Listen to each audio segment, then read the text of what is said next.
After Sydney's grandfather began living in a retirement home, she saw that there was a lack of hands-on activities for residents.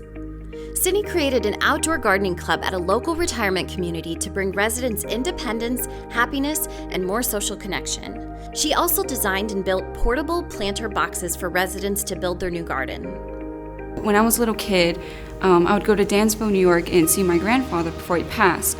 And he really liked showing us all of the tomato plants and gardening stuff that he did. And he was so proud of just making this kind of stuff. And I wanted to share that happiness that I had when I was a kid and pass it on over. My biggest challenge was definitely time management skills, because at the time I was graduating to be a senior. I had my senior project.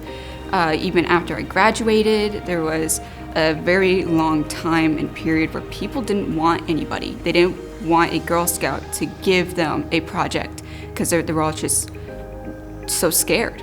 And when I was starting into college, I had my first semester of college, and I had to worry about that before I worried about my project. Completing my project has opened a lot of doors for me, because now I can put that on a resume, and not a lot of girls can say that they pushed it all the way through. And it's given me a sense of community. A really big challenge for me was being the only Girl Scout through middle school and high school. And girls have to really get through that idea that you will be the only one, and that is okay.